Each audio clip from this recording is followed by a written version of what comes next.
ho, ho.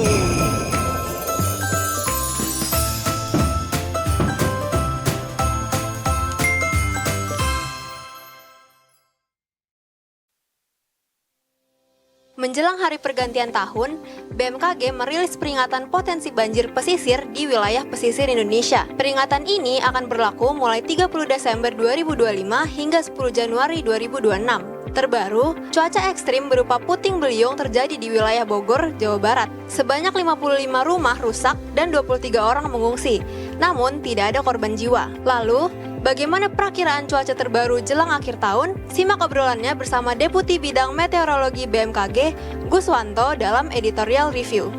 Beralih ke berita Nusantara, sebanyak 2,5 juta wisatawan mengunjungi berbagai destinasi di Kabupaten Pangandaran, Jawa Barat sepanjang tahun 2025. Momen puncak kunjungan terjadi saat libur lebaran dengan total 626.000 wisatawan. Pada momen libur Natal dan Tahun Baru, tepatnya 25 hingga 27 Desember, tercatat sebanyak 46.000 pengunjung telah masuk. Lalu, bagaimana antisipasi pemerintah daerah setempat? Saksikan laporannya bersama jurnalis Detik Jabar. Penyakit diabetes atau gula darah tinggi kini tak lagi identik dengan usia lanjut. Penyakit ini semakin banyak ditemukan pada usia muda dan produktif. Hal ini tercermin dari kisah Lila Shiva, 29 tahun, yang didiagnosis diabetes tipe 1,5. Lalu, bagaimana perjuangan Shiva melawan penyakit diabetes? Temukan jawaban selengkapnya dalam segmen Sunset Talk. Simak berita-berita menarik Detikcom dalam sehari secara langsung hanya di Detik Sore. Jangan lupa follow media sosial kita agar tidak ketinggalan update berita terbaru. Sekarang mari kita sambut host kita, Afif Farhan dan Eiza Makfira. Detik Sore nggak cuma hore-hore. Lagu Meksiko. Hai, Detikers. Hehehe. Tetep loh keinginan dia adalah lagu Meksiko ya. Wah, Gun, ini tim kalah mulu udah. Biarin lah. Gak usah di-style mulu lagunya. Selamat sore Detikers. Welcome back di Detik Sore. Gak cuma hore-hore. Menemani kamu di penghujung tahun 2025. Yes, kita langsung hitung mundur aja berarti ya Zaya. Iya udah. Berarti 24, ini 24. Repot. Masih 1,5 hari lagi, sabar ya. 60 Kalaupun jam juga ya. besok mau countdown, sok aja kalau mau countdown dari jam 3 Oh, sore. tapi countdownnya buat 2028. 3 tahun lagi lah.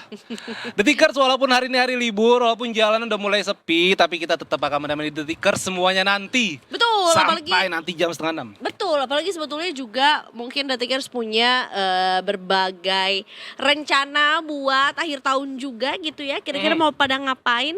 Siapa tahu relate juga sama info-info yang mau kita kasih juga ya. Kita ngomongin soal cuaca, ngomongin soal destinasi wisata juga yang mungkin juga masih bisa gitu ya dikejar sama Detikers juga mau dikunjungi di akhir tahun ini. Bahkan sampai jam operasional untuk MRT juga. Karena biasanya tahun baru kan salah satu destinasi lah ya. Warga DKI Jakarta adalah Bundaran HI ya kan. Karena biasanya juga malam-malam tuh ada countdown di sana. Walaupun tahun ini rencananya nggak akan ada kembang api ya. Apinya, iya. Betul, tapi kayaknya perayaan tahun barunya masih akan tetap berlangsung ya. Karena sayang aja gitu momentumnya kalau nggak nyari pasar malam, nyari jajanan-jajanan. Nyari konten. Nyari konten. Iya kan, nyari konten. Benar. Mau mencari konten juga tahun ini? Besok masih siaran sih. Kontennya ini jadinya. Emang MRT tuh katanya buka sampai malam hari ya Zaya? Betul, jadi sebetulnya juga Detikers ini bisa memprovide Detikers yang memang berencana untuk tahun baruan di luar rumah gitu ya. Terutama juga mau mengurangi beban pikiran lah ya dengan kemacetan atau nggak tahu parkir di mana, ya udah pakai kendaraan umum gitu. Menurut gue tuh menjadi salah satu solusi juga ya kan. Jadi pada malam tahun baru 2026 besok, MRT Jakarta ini menambah jam operasional sampai dini hari. Wow. Jadi biasanya mungkin Detikers MRT itu cuma sampai jam 12 kalau nggak salah ya. Iya 11-12an lah. Jamaah. Nah sekarang tuh beroperasi sampai jam 2 pagi ya. Ini khusus di tanggal 31 Desember menjelang ke 1 Januari. Jadi jam 2 dini hari tanggal 1 Januari ya. Ingat jangan sampai salah. Tapi di tanggal 1 Januarinya pun juga masih ada tambahan jam untuk operasi juga. Ini mulai dari jam 5 pagi sampai 24.00 ya dengan selang waktu per 10 menit. Amin. Jadi detikers juga sekali lagi buat yang mau di Bundaran HI gitu ya. Kayaknya memang paling gampang sih pakai MRT ya kalau memang rutenya lewat ya. Iya. Lebih cepat, lebih edgy, bisa ngonten juga di MRT Pasti. juga Lebih ya nyaman kan. juga yang pasti, Za. Enak banget. Benar, nggak usah mikir parkir di mana, bayarnya kayak apa, gampang. Pokoknya pakai Kristap juga katanya udah bisa ya, bisa aktifin fitur NFC di handphone atau juga bisa aplikasi bank atau dompet digital yang mendukung kris gitu. Jadi udah cashless lah semuanya juga ya di seluruh stasiun MRT di Jakarta. Asik. Tapi kalau di Jakarta ya mungkin apa ya, Za, banyak banget destinasinya begitu kan. Dan beberapa kan banyak kan juga kayak Bundaran HI kan tengah kota kan. Betul. Tapi tadi kita bilang juga apa kalau misalnya cuaca itu juga sekarang lagi ya sebenarnya nggak menentu ya. Hari ini hujan deras loh Tikers, hari ini hujan. Tadi tuh siang tuh tendean tuh hujan lumayan deras tapi sekarang udah gerimis. Dan walaupun kemarin masih panas tuh ya kan. Dan kalau untuk misalnya The Ticker sekarang lagi mau jalan-jalan keluar nggak tahu mau kemana, kita sapa aja nih Brigadir Satria nih dari NTMC yang akan melaporkan dari wah ini lumayan Taman Safari Bogor. Selamat sore Brigadir Satria. Afif, Eza. Halo, selamat sore Brigadir Satria. Ternyata hujan lagi juga dari di sana. Bogor nih ya. Kirain bakalan dari dalam Taman Safari melaporkan kondisi teman-teman hewan-hewan di sana lagi sama kapibara ya. Iya, ada Sama kapibara kapibara. ya di sana ya. Ternyata dari untuk melaporkan lalu lintas aja. Boleh mungkin langsung aja dengan laporannya Brigadir Satria. Ya, oke, terima kasih. Selamat sore pemirsa.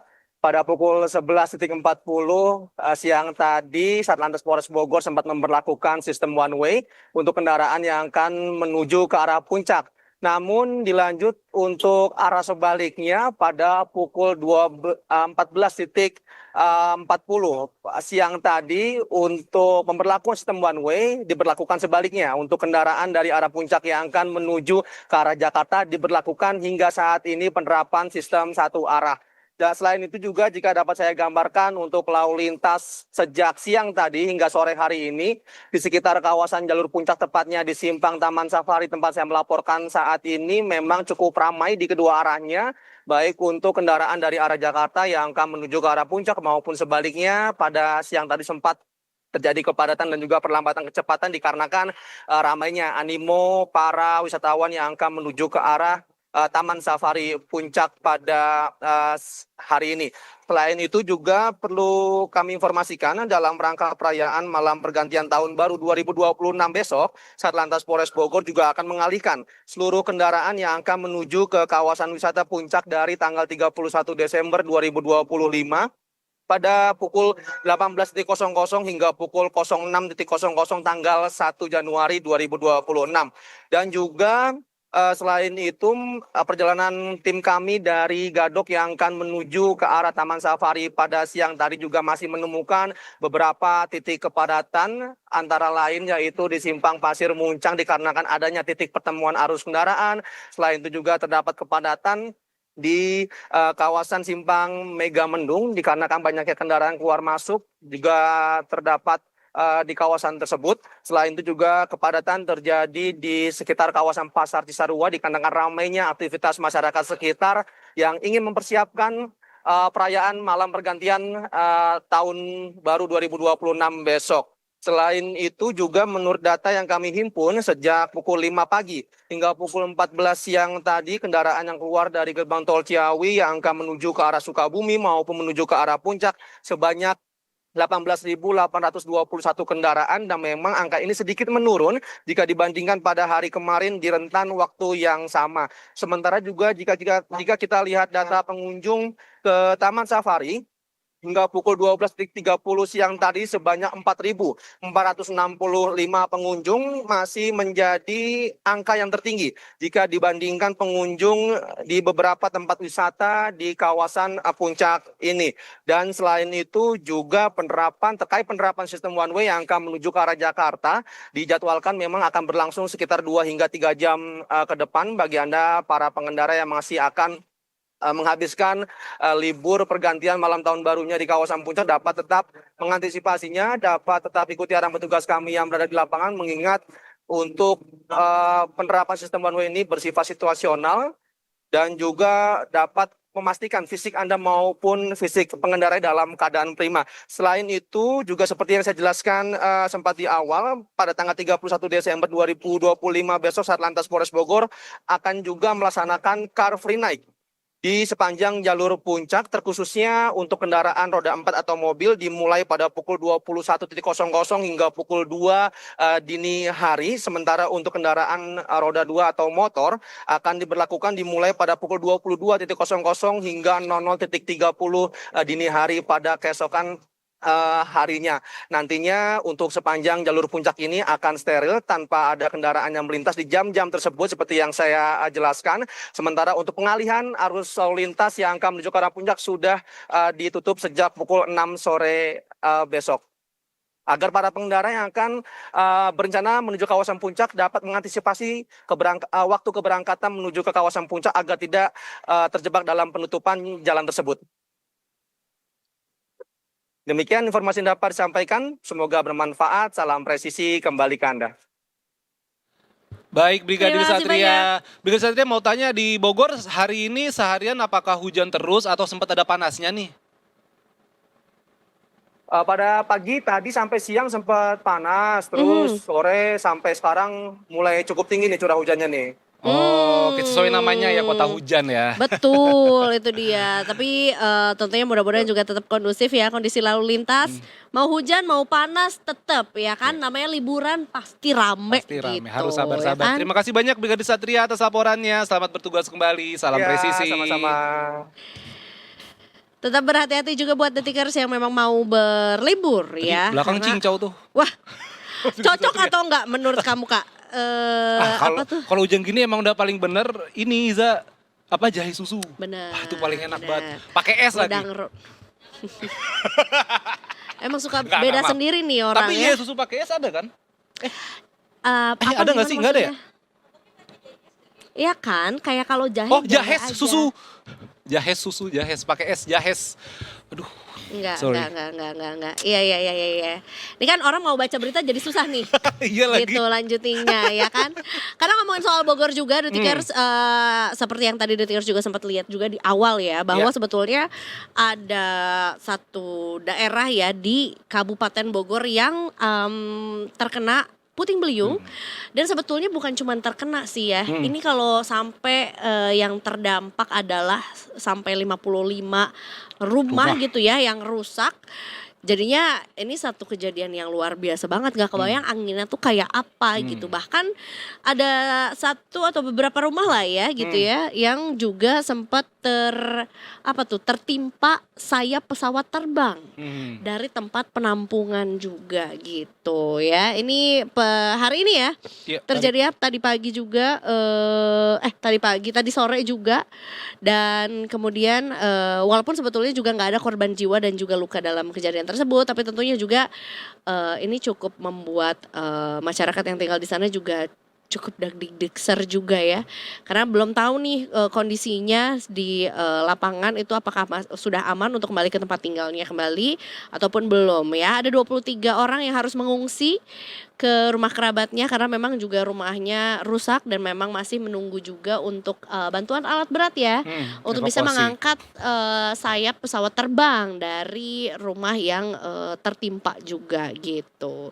Jadi ini harus dicek-cek terus sama Detikers juga ya, update terkini dari BMKG seperti apa cuaca yang atau lokasi-lokasi yang memang mau didatengin sama Detikers, termasuk yang tadi di Bogor tuh ya. Ini tepatnya di Desa Pondok Udik ya, Za. Desa Pondok Udik, Kampung Babakan, Kemang, Kabupaten Bogor. Kabupaten Bogor. Kabupaten Bogor, dan pesawatnya ini berasal dari penampungan bangkai pesawat Detikers. Jadi bukan pesawat yang lagi terbang tiba-tiba kena angin Detikers ya. Ini memang ada seorang di sana, Za, yang punya lapak penampungan bangkai pesawat. Tapi kabar terakhir seperti dilansir Detik News ini, pemilik lapak itu bakal ganti kerusakan rumah yang tertimpa potongan pesawat di Bogor Detikers. Jadi total itu ada 55 rumah yang rusak. Habis itu 23 orang tuh harus mengungsi karena rumah mereka rusak dihantam puting beliung serta beberapa itu tiga rumah kena bangkai bagian pesawat. Jadi 10 rumah rusak sedang, 14 rusak ringan, termasuk 3 rumah tertimpa bangkai pesawat. Nah ini Detikers fotonya tuh, pesawat ya. Betul. Jadi buat detikers yang memang berada di sekitaran Kabupaten Bogor ataupun di Bogor gitu ya, karena memang Bogor luas banget juga gitu ya. Dihimbau sama BMKG untuk menghindari berteduh di bawah pohon besar atau buat detikers yang juga mungkin misalnya berjalan-jalan atau beli makan gitu ya, kadang-kadang juga suka parkir tuh. Kalau bisa jangan di bawah pohon besar yang cukup tua, biasanya tuh ya ranting-rantingnya juga cukup rentan gitu ya kalau terkena angin juga. Jadi hati-hati juga buat detikers yang memang menghabiskan waktunya di sekitaran Bogor gitu. Ya. Karena nanti setelah ini Za, editorial review kita akan berbincang dengan Deputi Bidang Meteorologi BMKG, ada Pak Guswanto, dan dengan topiknya sangat menarik sih, siaga cuaca ekstrim, BMKG minta masyarakat tetap waspada. Karena kita tuh detikers akhir tahun biasanya hujan. Ya. Di Bogor barusan puting beliung. Betul. Di Jakarta kebanjiran, di Bogor angin ribut, rumah aneh kebakaran gara-gara kompor meleduk. Benar, Benyamin ya? Benyamin Sueb. Jangan sampai apapun yang terjadi di lagu itu kejadian ya. Amit-amit juga amit. gitu. Apalagi sebetulnya juga ya kan belum lama ya kita juga berduka karena adanya banjir bandang gitu di berbagai daerah di Sumatera juga. Belum lagi juga dari belahan Indonesia yang lain. Kalimantan juga banjir bandang. Betul, banjir bandang juga. Kemarin di Bajo pun juga ada kapal yang tenggelam. Nah, detikers kalau kemarin kita udah sempat juga ngobrol sama jurnalis yang juga ada di sana ya. Ada 2 sebetulnya kapal yang tenggelam ya. Yang pertama tuh Dewi Anjani yang memang juga karena kelalaian dari awak buah kapalnya yang memang nggak ada korban jiwa sih ya. Tapi yang satunya nih yang Putri Sakinah ya. Di situ ada pelatih sepak bola Valencia ya. Valencia B wanita ya. Fernando Martin. Negara Spanyol gitu ya, yang sebelumnya sempat dinyatakan hilang bersama dengan 3 orang anaknya gitu ya. Nah, akhirnya ditemukan juga satu jasad, jasad juga dari anaknya. Ya, dan kabar terbaru Za, tadi gue liat Detik Bali juga katanya memang tim SAR masih mencari, dan kemarin juga Ambrosius bilang kalau tujuan pencarian kan. Jadi masih mencari, terus juga mereka pakai ini drone bawah air sama drone thermal gitu. Jadi memang pencarian dilakukan walaupun memang cuacanya masih ekstrim, masih susah detikers, gelombang masih tinggi, arus masih kuat. Jadi ya kita nantikan tim SAR bisa untuk ya mencari mereka yang masih hilang begitu detikers. Itu dia ya. Jadi berhati-hati terus, kita nanti sekalian tanya banyak deh kayaknya ya sama BMKG juga seperti apa sebetulnya kita harus menyikapi cuaca dan juga efek dari siklon-siklon yang lahir di perairan Indonesia ini. Bukan berarti nggak boleh liburan ya, tapi mungkin juga kita harus lebih cermat aja gitu sekarang ya. Oke deh. Kita break dulu kan ini. Oke, kita break dulu Detikers. Jangan kemana-mana ya, tetap di mana Iza? Tetap di Detik Sore. Gak cuma hore-hore.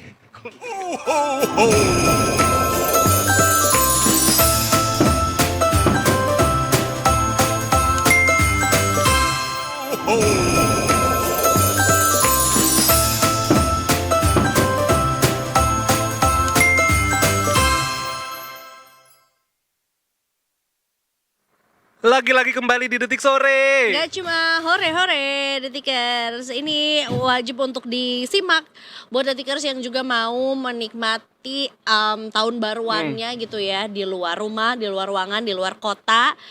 Biar tetap aman-aman aja, pantauin terus kondisi cuacanya ya, yang kian tidak menentu. Nah, ini cukup tepat nggak ya untuk dibilang tidak menentu atau mungkin tidak dapat diprediksikan, karena sebenarnya juga ini yang akan kita ajak ngobrol juga punya peranan penting juga ya untuk memberitahu sama kita kayak apa sih sebetulnya kondisi cuaca di Indonesia gitu. Iya, dan memang BMKG ini juga Iza, yaitu Badan Meteorologi, Klimatologi dan Geofisika sudah mengeluarkan peringatan potensi banjir pesisir atau ROB di wilayah pesisir Indonesia. Peringatan ini berlaku pada periode 30 Desember sampai 10 Januari 2026. Panjang ya.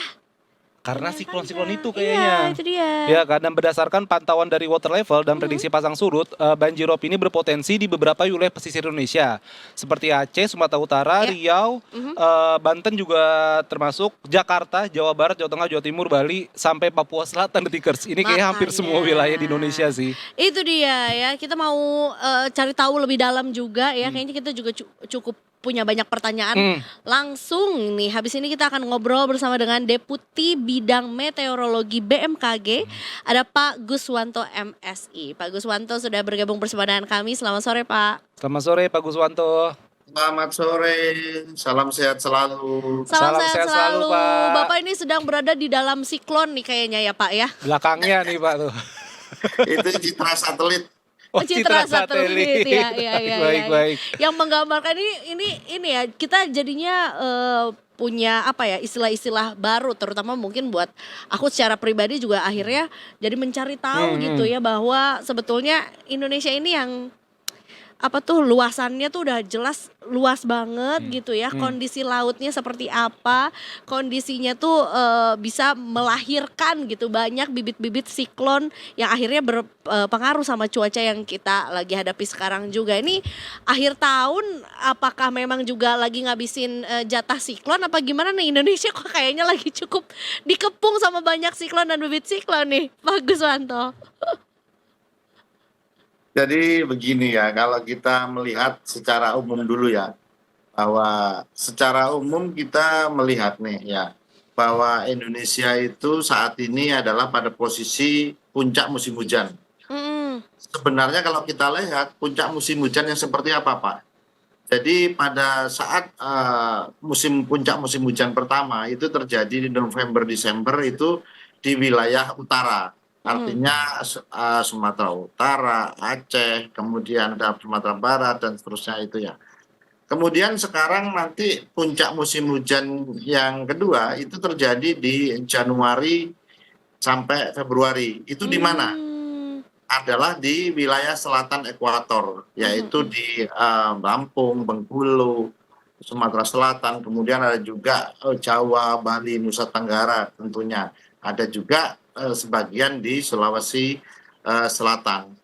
Artinya bahwa tidak secara plek bahwa ini di garis batas utara selatan, tidak. Jadi secara umum bahwa memang nanti di Januari, Februari atau Desember ini sudah mulai wilayah selatan. Ya, itu ada relasinya bahwa saat ini kan sumber penguapan itu juga berada di wilayah selatan karena matahari berada di wilayah selatan ekuator. Dan kita lihat saat ini juga angin monsun Asia atau seruakan dingin dari Siberia itu juga sangat masuk ke wilayah Indonesia. Ini juga cukup kencang. Ini cukup intensif lah. Ya. Kemudian tadi disampaikan tentang rob. Nah, potensi rob memang terjadi di banyak wilayah akibat fenomena astronomi yang kita namakan perigi dan bulan purnama. Ini cuaca ekstrim hingga awal Januari itu masih dipengaruhi oleh adanya dua hal itu. Kemudian juga di wilayah selatan, kami membagi bahwa kita ada 7 parameter yang kita lihat ya terkait fenomena cuaca itu. Ada monsun, ada siklon tropis, ada rob, ada juga Madden-Julian Oscillation, dinamika atmosfer yang lain, dan ada beberapa hal lainnya. Nah, sekarang untuk bibit siklon tropis atau low pressure area atau bahkan siklon tropisnya itu kita bagi 2 periodisasi. Pada saat di belahan bumi utara itu terjadi bulan Juni hingga Desember ya di belahan bumi utara. Namun di belahan bumi selatan itu terjadi di bulan Desember hingga nanti bulan April. Nah, ada overlapping di 2 bulan, akhir November sampai Desember. Nah, saat ini kita melihat ada siklon tropis Hailey yang sekarang sudah dimasuk wilayah Australia. Itu berada di sebelah selatan daripada Bali, Nusa Tenggara. Dulu dia terbentuk dari bibit siklon tropis 96S. yang terdeteksi awalnya di selatan Nusa Tenggara. Nah, sedangkan sekarang di sebelah barat Lampung, Bengkulu, itu ada bibit siklon tropis 90S. Oke. Ya. Nah dua ini rupanya juga mempengaruhi dampak. Di samping itu kami juga memonitor adanya angin kencang ya Ya. di sekitar Lampung, Banten, Jawa Barat sampai Jawa Tengah itu ada angin kencang di sana saya melihatnya. Itu kira-kira yang sebagai umumnya. Baik, Pak, ini tuh seberapa apa ya? Ketika ada kata ekstrim gitu ya, itu kan artinya juga perubahannya begitu cepat gitu ya. Kemudian yang sebelumnya dari bibit siklon 93S atau 96S misalnya, terus akhirnya lahir menjadi siklon juga. Begitu begitu cepat begitu perubahannya dan memberikan apa ya? Memberikan dampak secara langsung maupun tidak langsung sama kita, terutama yang daerah pesisir juga. Kayak apakah ini sebetulnya juga karena kondisi bumi tertentu gitu ya, atau mungkin sebetulnya memang ini adalah satu siklus tahunan aja, di akhir tahun memang begini begitu Pak? Jadi kalau kita lihat ya, tadi kan ada yang disampaikan ekstrim. Ekstrim itu ada dua hal yang ingin saya sampaikan. Ekstrim itu secara ukuran itu di luar dari ukurannya. Misalkan curah hujan ya. Curah hujan itu kita lihat curah hujan ringan, hujan sedang, hujan lebat, sangat lebat, ekstrim. Ekstrim itu adalah curah hujan di atas 150 mm per hari atau 25 mm per jam. Angin itu dikatakan ekstrim apabila dia mulai diwaspadai itu sekitar 20 knot ke atas. Ya itu sudah sekitar 32 km per jam sudah kita lihat ya, ya sekitar 32-an lah itu ya kita lihat seperti itu. Kemudian kita juga melihat ada ekstrim berdasarkan waktunya, ya hujan tapi sedang, misalkan 50 sampai 100 mm per hari, tapi dalam 3 hari berturut-turut, sehingga dia menyebabkan bencana banjir ataupun longsor, maka itu bisa dinamakan ekstrim juga, ekstrim secara kejadian, dia lama waktunya seperti itu. Tapi ekstrim bisa juga berdasarkan ukurannya, nanti ujung-ujungnya kalau 3 hari itu diukur 3 hari hujan sedang berturut-turut, maka itu bisa berdampak bencana dan itu menjadi cuaca ekstrim juga. Nah, kalau kita lihat kembali ke tadi disampaikan bahwa apakah itu musimnya ya Pak? Memang kalau kita melihat secara nasional, secara 1 tahun ya, BMKG membagi waktu itu menjadi 4.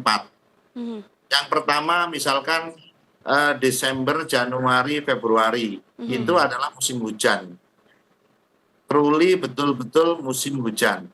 Nanti Maret, April, Mei itu adalah pancaroba dari hujan ke kemarau. Nah, kemarau yang betul-betul kemarau adalah pada Juni, Juli, Agustus. Ya. Nanti September, Oktober, November itu pancaroba kembali. Itu menuju dari kemarau menuju hujan kembali. Nah, di masing-masing periode 3 bulanan itu memiliki karakter berbeda-beda. Misalkan pada saat pancaroba biasanya ada hujan durasi singkat tapi cepat ya. Biasanya terjadi hujan es juga yang tiba-tiba seperti itu. Kemudian kalau di musim kemarau ada bencana hidrometeorologi kering, kebakaran hutan, kekeringan ya, itu karena fenomena cuaca yang kering ya. Kemudian di saat Desember, Januari, Februari itu adalah merupakan musim hujan, itu biasanya ada bencana hidrometeorologi basah, ada longsor, ada banjir bandang seperti itu. Itu selalu periodenya selalu berulang. Ini adalah irama daripada alam. Baik. Berarti kalau misalnya dulu ada ini Pak, ada istilah kalau bulan-bulan yang itu biasanya hujan ya kan? Desember, Januari itu masih berlaku sampai sekarang begitu Pak berarti ya. Walaupun beberapa masyarakat mungkin bilang, "Loh kok ini Desember masih panas, kok ini November masih panas," begitu Pak. Bisa diluruskan nggak Pak Guswanto? Ya, betul. Jadi memang kearifan lokal yang dulu muncul Pranoto Mongso ya atau kita ilmu titen itu memang betul bahwa ber itu adalah masih hujan. Misalkan Desember Desember itu gede-gedenya sumber. Hmm. Ya, Januari itu hujan sehari-hari. Wow. Oh, oke. Salah. Jadi bukan hanya Januari Baik, baik, ataupun baik. Februari itu punya musim hujan. Nah, Oke. itu kan berdasarkan kearifan lokal, ilmu titan yang dimiliki oleh masyarakat. Hmm. Nah, saat ini itu sudah agak bergeser. Kami BMKG berdasarkan observasi, memanfaatkan ilmu pengetahuan dan teknologi, kita mengamati itu. Baik. Mhm. Jadi kita bagi menjadi 4 tadi, Ya, ya. seperti itu. Baik, dan ya sepertinya juga memang Indonesia karena perairannya juga luas gitu ya, jadi pun juga tidak terlepas gitu dari yang namanya cuaca ekstrim terkait atau mungkin efek dari siklon ini juga. Kemarin sebetulnya jadi satu kabar yang apa ya, yang duka lah pastinya ya, yaitu adalah tenggelamnya kapal pinisi yang dinaiki sama wisatawan asal Spanyol juga di Labuan Bajo yang menurut saksi dan juga anak buah kapal yang ada di sana adalah karena ada Gelombang laut. gelombang tinggi yang tiba-tiba gitu. Nah, sebetulnya juga apakah kata tiba-tiba ini juga cukup tepat ataukah memang ini sebetulnya memang diluarkan dari prediksi juga karena memang yang namanya ekstrim perubahannya begitu cepat, atau apa yang bisa Bapak luruskan mengenai hal ini, Pak? Baik, jadi BMKG pada waktu itu mengeluarkan sebuah peringatan dini.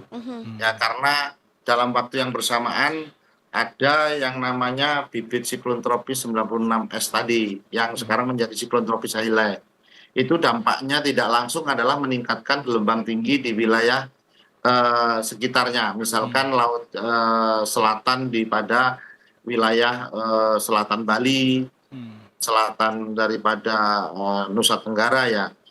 Kemudian pada tanggal kalau kita lihat ya, ini tanggal 22 ya, dari tim kami BMKG Kupang ya, itu sebagai wilayah yang membawahi perairan di sana dari stasiun meteorologi Tenau, itu mengeluarkan yang namanya siaran pers ya, tanggal 22 sampai 28 Desember, di mana terpantau sirkulasi siklonik di selatan NTT, Australia yang tadi bibit siklon tropis tadi ya. Dampaknya adalah bahwa akan ada peningkatan ya untuk tinggi gelombang dan untuk curah hujan ya. Namun tinggi gelombang di sana masih terdeteksi pada saat itu 1,5 meter ya. Baik. Nah, namun yang perlu diwaspadai adalah arus sebenarnya. Oke. Kita melihat arus laut yang di celah sempit antara Pulau Padar dan Pulau Komodo itu perlu dicek kembali seberapa, karena kecepatan arus 1,2 meter per detik itu juga sudah cukup cepat, perlu diwaspadai gitu ya. Nah, kemudian apalagi saya melihat dari kronologis kejadian itu, ini kejadian kecelakaannya di malam hari.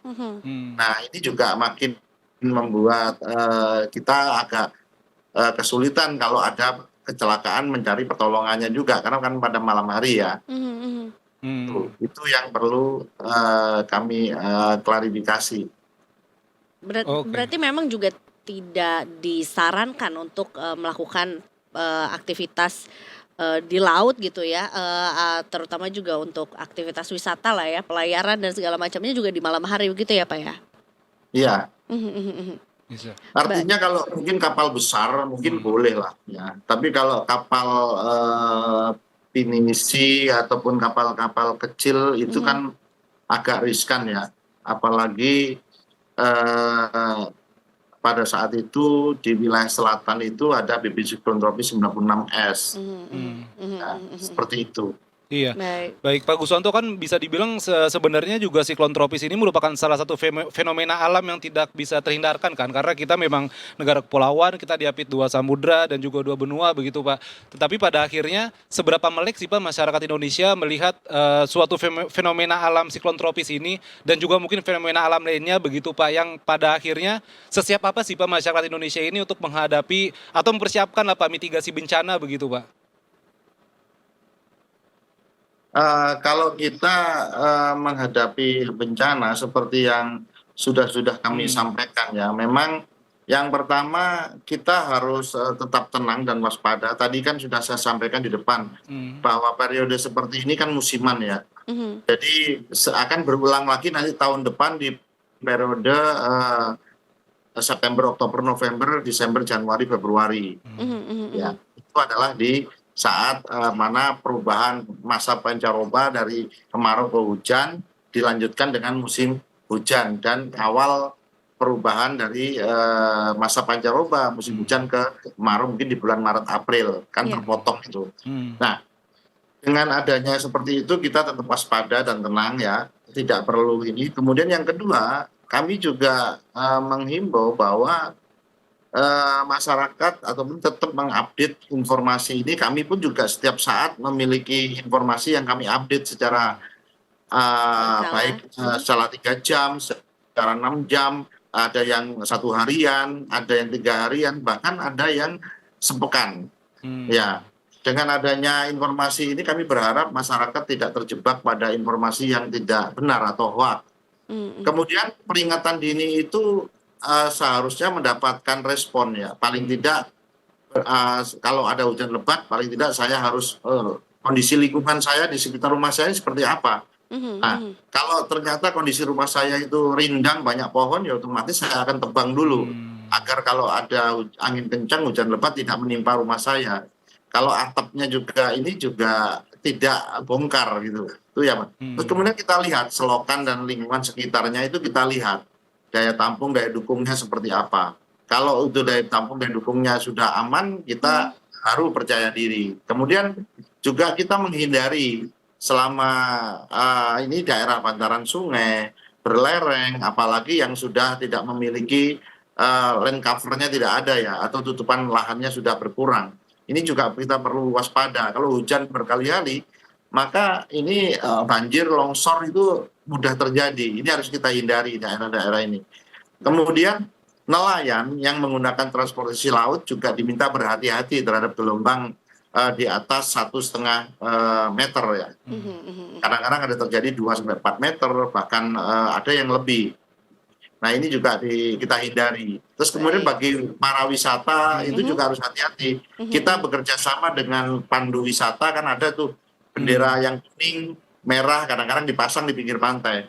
Itu sebaiknya juga dipatuhin karena itu adalah penyambung lidah BMKG kepada masyarakat agar itu bisa dipatuhi sehingga apabila terjadi bencana, itu terjadi gelombang tinggi itu tidak masalah. Ya. Betul, berarti memang masyarakat ini harus lebih peka lagi gitu ya. BMKG sudah memberikan sudah banyak upayanya juga untuk memberikan informasi sama masyarakat juga. Jadinya masyarakat yang harus lebih peka juga ya. Lihat gitu ya kondisinya seperti apa, dipantau terus juga informasi yang disampaikan juga sama BMKG. Iya. Pokoknya tidak ada yang namanya di luar prediksi BMKG ya Pak. Berarti semua sudah diprediksi, tinggal bagaimana masyarakat bisa langsung merespon begitu. Iya, kami pun juga minta bantuan bahwa kenapa masyarakat yang dulu itu bisa melihat ilmu titennya itu dengan menandain aja dia bisa. Gitu. Kita berbekal pada kearifan lokal kita, jadi jangan mengandalkan full 100% ilmu pengetahuan teknologinya. Kadang-kadang kalau ilmu pengetahuan teknologi itu juga ada stucknya, maka kearifan lokal kita juga yang harus maju. Betul. Baik. Betul, setuju Bapak. Pak Guswanto, terima kasih banyak sudah menginformasikan juga biar masyarakat makin lebih aware lagi juga sama cuaca, bisa lebih bersahabat lagi gitu ya, berteman bersama dengan cuaca juga, bukan berarti nggak boleh beraktivitas di luar ruangan, tapi tentunya tetap harus berwaspada gitu ya. Bapak terima kasih banyak, sehat selalu. Pak Guswanto, sehat selalu Pak. Semoga next time bisa ngobrol lebih panjang lagi juga ya. Amin. Selamat sore dan selamat bertugas kembali. Terima kasih Pak Guswanto. Dan tentunya Detikers tuh tadi sudah disampaikan juga sama Pak Guswanto bahwa ya informasinya udah disampaikan secara jelas juga gitu ya sama Detikers yang memang mau tahun baruan di luar juga. Nah abis ini kita mau bergeser dulu, beralih dulu sama berita baik nih untuk Detikers yang kemarin udah sempet ikutan lomba foto peradilan 2025. Yo Iza, ini lombanya udah dari 7 Oktober ya Za, sampai 3 Desember. Desember itu juga ternyata ini karyanya ada 811 loh. Wow. Banyak banget. Keren. Ini dari warga peradilan, dari jurnalis, sampai masyarakat, sampai pelajar juga ikutan. Itu dia. Jadi selamat buat detikers yang juga sudah ikutan. Nah, tapi gimana pun juga namanya kompetisi alias lomba harus ada pemenangnya juga ya. Jadi waktunya kita untuk umumin juga ya siapa kira-kira atau foto-foto mana yang menjadi juara juga di acara apresiasi dan juga refleksi Mahkamah Agung 2025. Nah, ini cukup menarik juga tema yang diusung di tahun ini adalah pengadilan bermartabat negara berdaulat ya. Jadi ini memang agenda rutin juga untuk membuka ruang partisipasi untuk menghadirkan dokumentasi visual yang menggambarkan wajah peradilan Indonesia. Tapi buat kamu yang penasaran kira-kira siapa yang menjadi pemenangnya atau foto mana yang paling menarik gitu ya, dipilih juga sama lomba foto peradilan 2025 ini, kita akan kasih taunya abis yang satu ini ya. Jangan kemana-mana, tetap di Detik Sore. Nggak cuma hore-hore. Ho ho ho.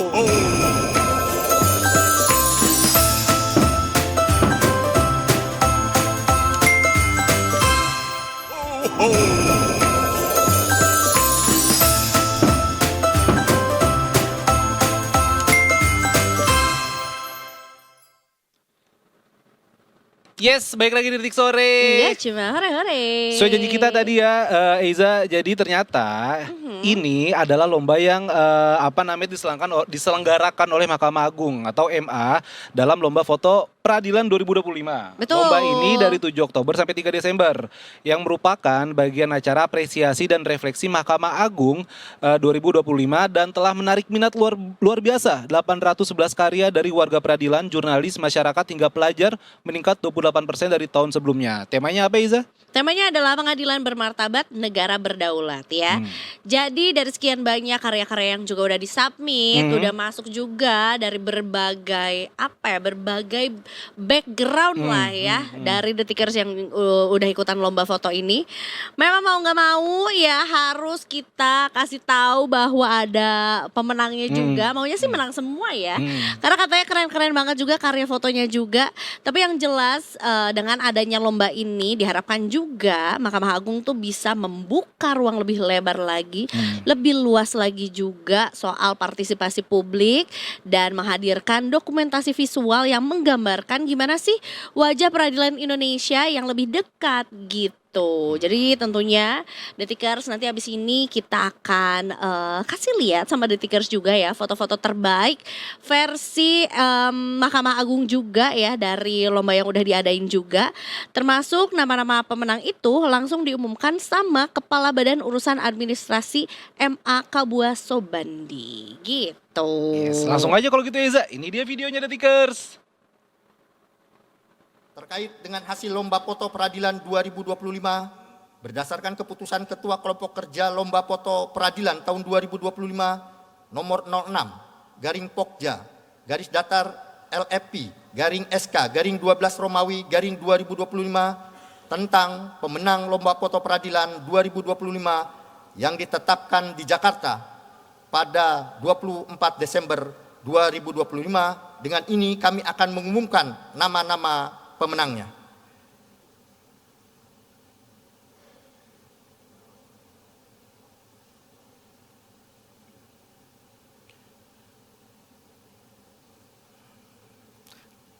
Baiklah, pemenang lomba foto peradilan 2025 kategori warga peradilan. Juara pertama Isnanto Nugroho dari Suasa Gorontalo dengan judul foto Sang Penegak Keadilan dalam Kegelapan. Juara kedua, Ajeng Siti Wahyuni dari Wakatobi dengan judul foto Berbeda Iman, Satu Nurani, Berdoa untuk Keadilan. Juara ketiga, Agit Bayu Sumantri dari Koba, Bangka Belitung dengan judul foto Peradilan Inklusif, Sebuah Keniscayaan di Pengadilan Negeri Koba. Kategori wartawan jurnalis, Juara pertama, Subekti dari Jakarta dengan judul foto "Vonis Bebas Haris Azhar dan Patia, sebuah titik terang di tengah kritik terhadap peradilan Indonesia." Juara kedua, Muhammad Hasemi Rapsanjani dari Serang dengan judul foto "Sesuai Harapan." Juara ketiga, Muhammad Rizad Hidayat dari Samarinda dengan judul foto "Sidang Tetap Berlangsung Daring." Kategori umum dan pelajar.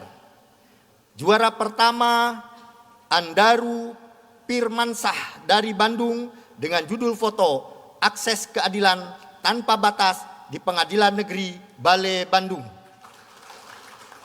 Juara kedua, Anom Haria dari Denpasar dengan judul foto "Pengadilan Ramah Anak." Juara ketiga, Muhammad Arifin dari Lumajang dengan judul foto "Perempuan Berani Peradilan Adil." Kategori favorit, Ahmad Haridi dari Wonosobo dengan judul foto "Sidang Perbaikan Nama Ijazah." Keputusan ini melalui proses pengkajian dan penelitian yang telah dilaksanakan sebagai proses yang adil, akuntabel, serta profesional, dan hasil penilaian tidak dapat diganggu-gugat. Terima kasih. Wassalamualaikum warahmatullahi wabarakatuh. Dan sekarang saatnya saya memungkinkan untuk memberikan kesempatan pemberian pemenang Lomba Foto Peradilan Mahkamah Agung tahun 2025. Di mana para pemenang berhak mendapatkan hadiah, trofi, dan sertifikat yang ditandatangani langsung oleh Yang Mulia Ketua Mahkamah Agung Republik Indonesia. Dan juga sebagai bentuk apresiasi khusus, Mahkamah Agung juga memfasilitasi akomodasi hotel serta tiket perjalanan pulang pergi bagi para pemenang yang hadir dari luar Jakarta hari ini. Boleh kita berikan aplaus, Bapak Ibu, terima kasih. Dan hari ini, inilah dia sudah hadir, berikut adalah nama-nama para pemenang untuk kategori umum dan pelajar. Juara ketiga diraih oleh Muhammad Arifin dari Lumajang, Jawa Timur.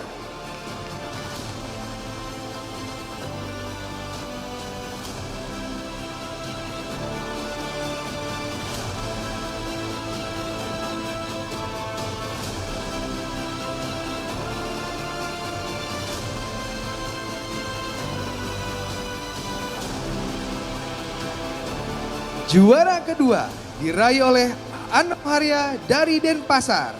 Namun mohon izin karena yang bersangkutan tidak hadir. Dan kita sambut, inilah juara pertama yang jatuh kepada Saudara Andaru Firmansah dari Bandung.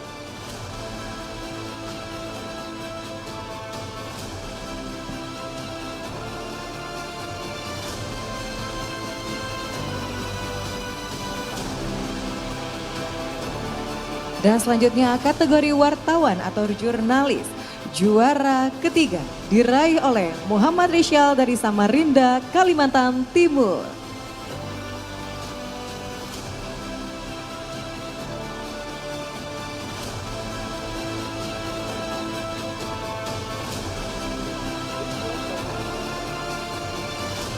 Dan juara kedua diraih oleh Muhammad Hashemi Rapsanjani dari Serang.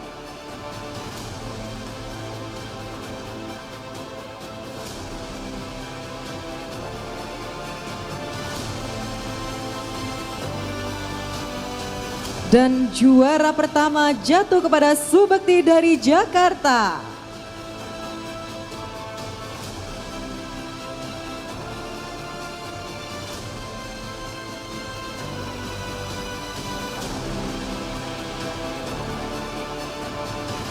Dan hadirin yang berbahagia, kita berikan sambutan meriah untuk juara ketiga untuk kategori warga peradilan yang diraih oleh Agit Bayu Sumantri dari Koba, Bangka Belitung.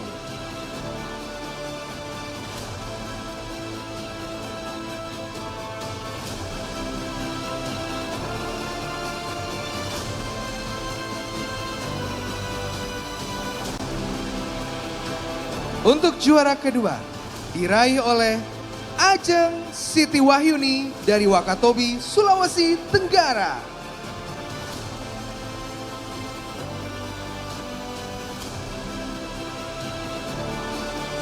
Hadirin, Ajeng Siti Wahyuni ini adalah pertama kali datang ke Jakarta dengan menempuh perjalanan menggunakan kapal laut selama 8 jam. Dan alhamdulillah sudah tidak mabuk laut.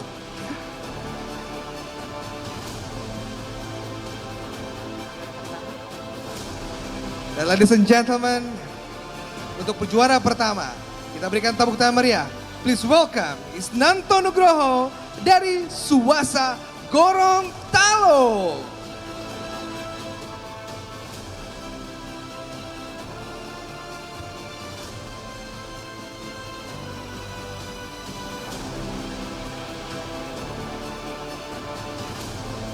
Dan yang mulia hadirin yang berbahagia, terdapat satu pemenang untuk kategori favorit yang jatuh kepada Ahmad Haridi dari Wonosobo, Jawa Tengah, namun beliau yang bersangkutan tidak dapat hadir pada hari ini.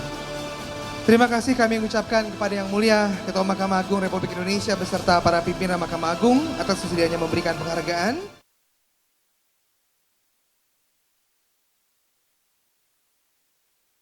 Foto peradilan Mahkamah Agung.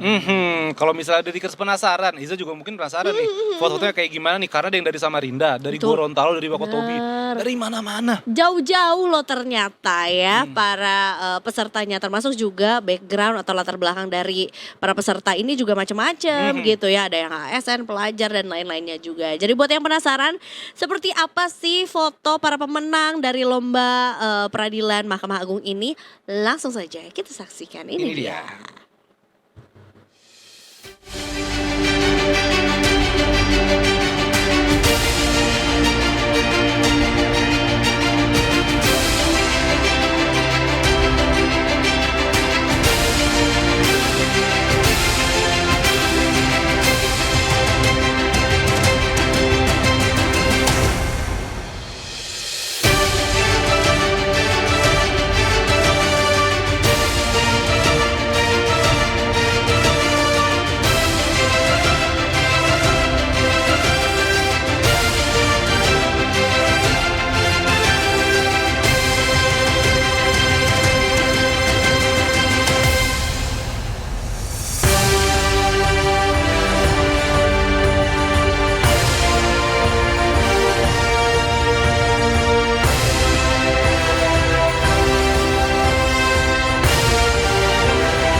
Itu tadi dia foto-foto yang jadi pemenangnya juga ya.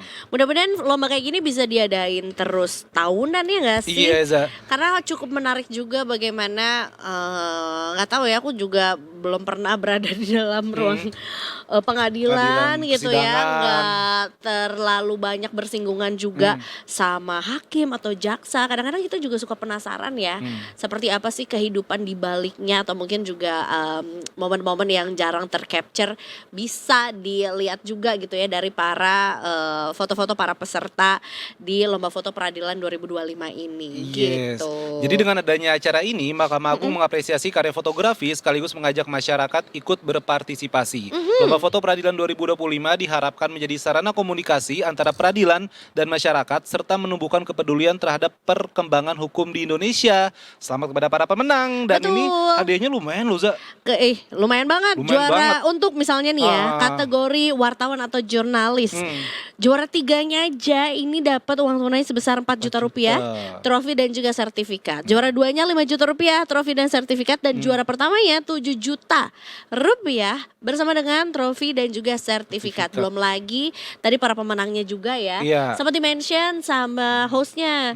Tadi yang dari luar Jakarta tuh juga dibayarin akomodasinya, transportasi dan juga tempat tinggalnya juga di Jakarta pada saat mengunjungi atau pada saat pengumuman acara pemenang ini gitu. Jadi sekalian jalan-jalan ke Jakarta juga gitu.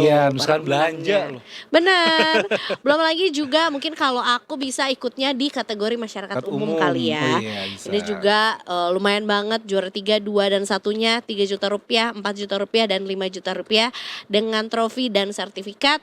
Terus juga ada kategori lainnya yaitu adalah kategori warga peradilan. Juara 3, 2, dan 1-nya di Rp3.500.000, Rp4.500.000 dan juga Rp5.500.000 beserta trofi dan sertifikat. Ada juga juara favorit dengan uang tunai Rp3.500.000 dengan trofi dan juga sertifikat The Tickers. Jadi selamat kepada para pemenang. Ya semoga seperti kata Iza membuka mata kita lagi begitu bagaimana sih hukum di Indonesia, begitu kan masyarakat juga jadi nggak asing begitu. Betul. Nggak takut begitu. Iya, menarik ya. Semoga acara kayak gini, lomba foto peradilan ini juga kan ini edisi tahun 2025. Mudah-mudahan tahun depan ada lagi ya. Jadi mungkin buat The Tickers yang tadi kayak loh, kok udah ada pemenangnya aja, udah ada pengumumannya aja, belum sempat ikutan atau mungkin tahun ini belum beruntung terpilih menjadi pemenang, bisa ikutan lagi di tahun depan gitu. Ya. Oke deh, habis ini kita masuk ke segmen Berita Nusantara The Tickers. Kita akan ke Pangandaran nih. Nah, ini kayak destinasi wajib hampir banyak orang Jakarta sih kalau ke pantai. Kayaknya Jawa Barat pun juga sih ya. Iya, Bandung juga ya. Iya, juga ya? Kalau aku sih ingetnya bahkan sempet kayak apa ya? Kalau dari sekolah tuh pakai study tour.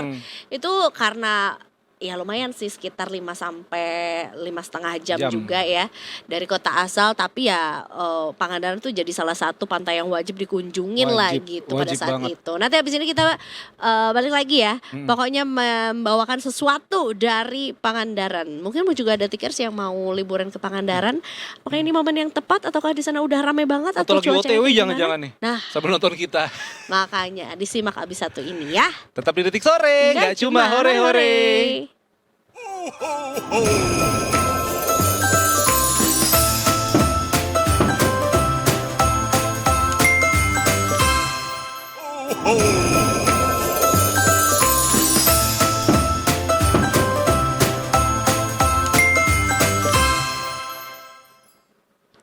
Welcome back to Detik Sore. Nggak cuma hore-hore. Kali ini edisi Detik Sore akan jalan-jalan ke Pangandaran nih ya. Di Pangandaran. Itu di Kota Bali, maaf ya. Iya, sebenarnya ada juga sih lagu Sisi Laut Pangandaran. Oh, ada lagu itu juga ya. Iya, tapi Sunda. Lagu Sunda. Gitu ya, sambil terus. lulungan ya. Sambil Biasanya lulungan. kalau ngomongin soal liburan ke daerah pesisir atau daerah pantai, ya udah pasti sepaket sama makan seafoodnya, ya nggak sih? Termasuk juga di Pangandaran juga cukup terkenal tuh ikan-ikan bakar yang langsung fresh gitu ya dari laut, bisa dimakan di pinggir pantai juga. Apakah mungkin Mas Aldi yang mau melaporkan sama kita juga lagi dari pinggir laut ya? Selamat sore, Aldi Nurfadila, jurnalis Detik Jabar. Selamat sore Kak Apip dan Ika di studio. Selamat sore Mas Aldi, ini lagi di mana nih? Kirain akan dari pinggir pantai melaporkannya ya. Ya teman-teman di studio, saya saat ini sedang berada di Pantai Barat Pangandaran. Kebetulan cuaca hari ini sedang hujan dan berangin, jadi saya agak sedikit melipir ke pos pemantauan Balai Wisata Pangandaran. Baik, agak misbar memang ya. Gerimis bubar. Gerimis melipir dulu gitu ya. Tapi ini karena hujan juga, apakah memang sebetulnya kondisi cuaca akhir-akhir ini di Pangandaran lagi kayak gimana, Mas Aldi? Sebetulnya tadi sejak pagi sampai tadi pukul 2 siang itu cuaca sangat cukup bagus, cerah dan berawan. Cuma tadi sekitar pukul 3 sore turun hujan sampai saat ini. Oke.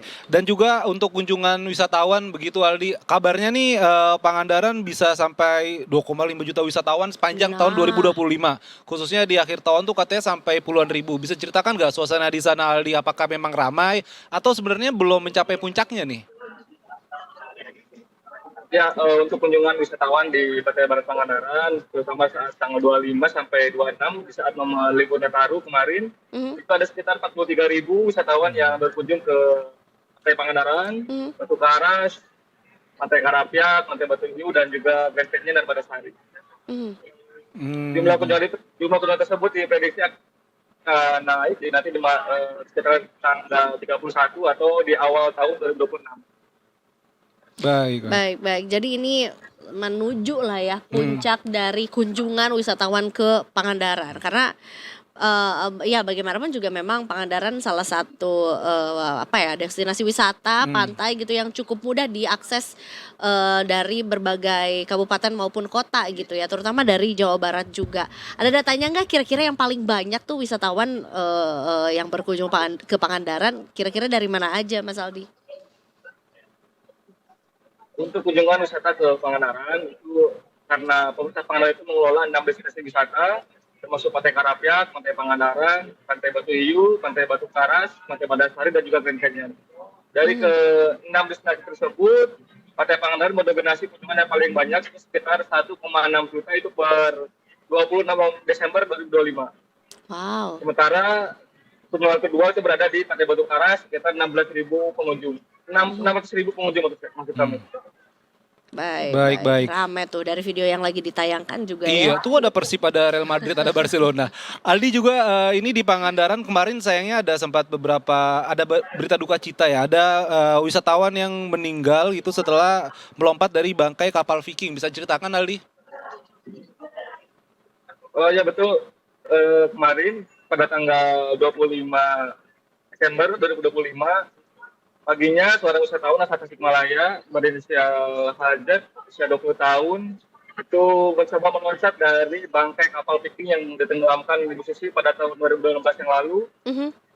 Sudah diperingati sebelumnya oleh pemandu untuk untuk berenang dan menggunakan pelampung dan tidak di area sekitaran kapal tersebut. Namun wisatawan tersebut konon memaksa dan memberanikan diri untuk melompat dari bangkai kapal tersebut yang akhirnya tenggelam dan dinyatakan meninggal dunia saat pencarian hampir 15 menit oleh tim diving di daerah pantai Pasir Putih Pangandaran. Baik. Jadi memang itu bukan karena cuaca ekstrim ataupun force major, memang juga kondisinya tidak disarankan untuk melakukan aktivitas berenang gitu ya di sekitaran bangkai kapal Viking juga, terutama juga untuk wisatawan yang tidak menggunakan pelampung begitu ya. Tapi terkait juga dengan pemberitaan hal tersebut, apakah kemudian juga ada pengamanan khusus atau mungkin juga ada informasi lainnya juga buat detikers yang mungkin masih mau mampir atau berkunjung ke bangkai kapal Viking, karena hingga saat ini pun juga tidak jadi ditutup kan ya si destinasi wisatanya. Ya, pasca kejadian tersebut pemerintah Pangandaran dan Pangandaran itu juga menghimbau kepada seluruh anggota kelompok perahu pesiar Pantai Pangandaran untuk melarang dan tidak memperbolehkan wisatawan berenang di kawasan tersebut. Sementara saat ini upaya-upaya untuk pencegahan tersebut dilakukan oleh Polres Pangandaran dengan memasang spanduk larangan berenang di area kawasan Pasir Putih, terutama di titik bangkai kapal Viking yang ditenggelamkan. Baik. Aldi, apakah juga ada tips begitu bagi para wisatawan yang mungkin ingin ke Pangandaran di jelang-jelang akhir tahun nih, mungkin ya besok udah bisa berangkat begitu, konten mungkin tanggal 1. Apakah ada tips tertentu begitu, mungkin ya baiknya berangkat pagi karena biasanya pagi panas begitu, atau mungkin ya di sana juga kan ada beberapa penginapan homestay begitu ya, apakah sudah mulai penuh atau masih ada yang available begitu? Sementara untuk okupansi hotel dan penginapan di Pangandaran itu sejak tanggal 25 itu beberapa hotel besar itu sudah hampir 90% okupansi hotelnya penuh. Sementara untuk di penginapan-penginapan kecil itu masih tersedia. Namun tidak menjadi kemungkinan wisatawan masih tetap bisa menginap di Pangandaran di pada pengunjung akhir tahun. Terutama kalau sebelum berangkat ke sini, alhamdulillah cek dulu hotel di aplikasi yang sudah tersedia, dan juga mencoba untuk menanyakan kepada pemerintah setempat atau melalui media sosial yang sudah disediakan oleh pemerintah setempat dengan nama Pangandaran Tourism. Itu informasi tentang Pangandaran itu bisa disampaikan di sana atau ditanya di sana. Baik. Jadi memang juga wisatawan yang mau datang ke Pangandaran maupun juga destinasi wisata sekitaran Pangandaran tuh juga harus riset dulu gitu ya. Seperti apa kondisi di sana, apakah sebetulnya juga sudah masih tersedia penginapan atau sebetulnya juga sudah habis juga. Karena sebetulnya tadi Aldi sempat sebutkan juga bahwa ada beberapa destinasi wisata lainnya juga yang cukup menarik gitu. Pantai Madasari, sekitaran situ. Kemudian juga ada Batu Karas juga yang nggak kalah ramainya. Jadi sebetulnya juga memang ya namanya juga musim liburan ya. Kayaknya juga dari ke 6 lokasi yang tadi sempat disebutkan sama Aldi juga memang ramai semua juga. Tapi bukan berarti nggak bisa menikmati Pangandaran gitu.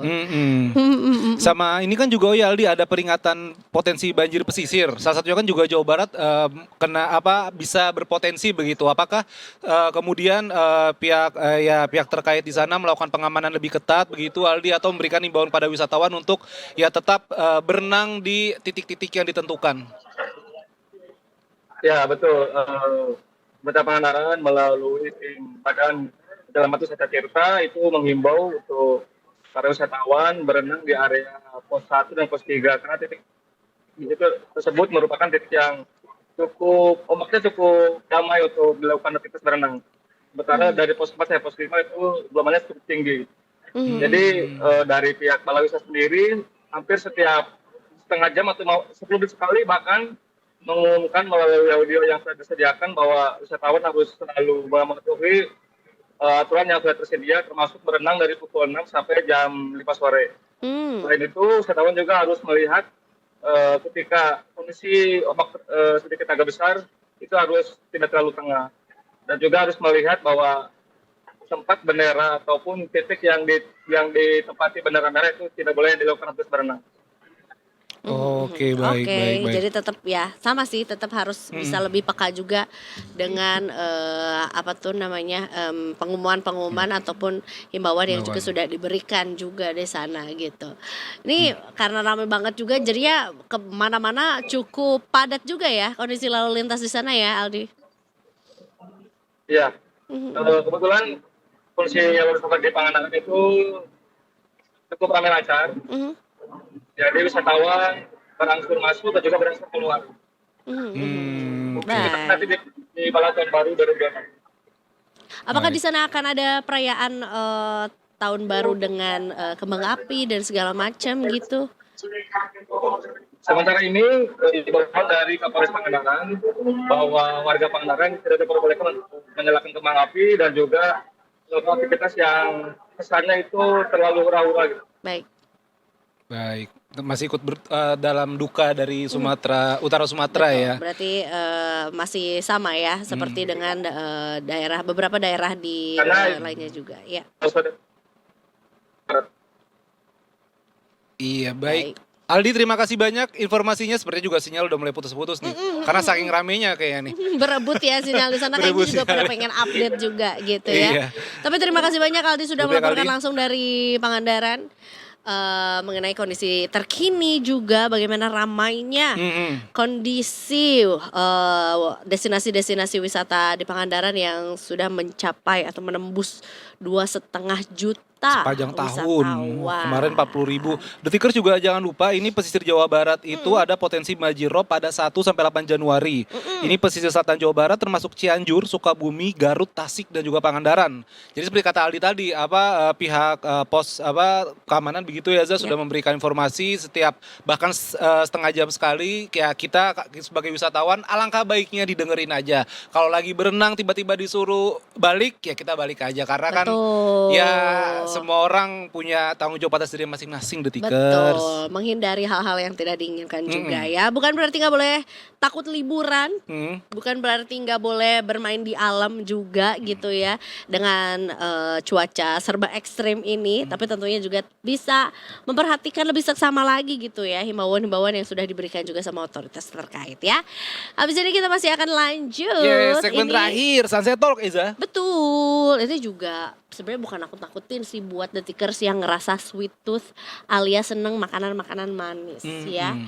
Tapi ya memang kalau too much atau terlalu banyak tuh juga nggak baik juga kan untuk kesehatan. Apalagi sekarang kayaknya yang namanya penyakit atau kondisi kesehatan tuh juga nggak cuman mengintai orang-orang tua atau di usia tertentu aja. Kita atau siapapun itu juga bisa terkena gitu ya kan. Orang tua. Enggak. Saya orang tua di luar sana. Sekarang memang namanya penyakit tuh nggak kenal nggak kenal usia, nggak kenal umur. Yang ya masih, kalau dulu mikirnya masih muda, saya aja ternyata enggak. Itu dia makanya ya. Siapa tahu mungkin Detikers emang perayaan akhir tahunnya tuh mau makan dan nyemil sesuka hati sebelum tahun ini berakhir. Boleh, tapi kita abis ini akan simak dulu kisah seorang perempuan ya yang terkena diabetes di usia yang 29 tahun gitu. Penyintas sih sebetulnya ya. Tapi ya mungkin kita juga bisa belajar dari apa yang terjadi sama sosok satu ini juga biar nggak terjadi atau terulang juga di kita semua gitu. Oke, makanya jadi kemana Detikers, ini bakal seru banget. Tetap di Detik Sore. Ini cuma hari-hari.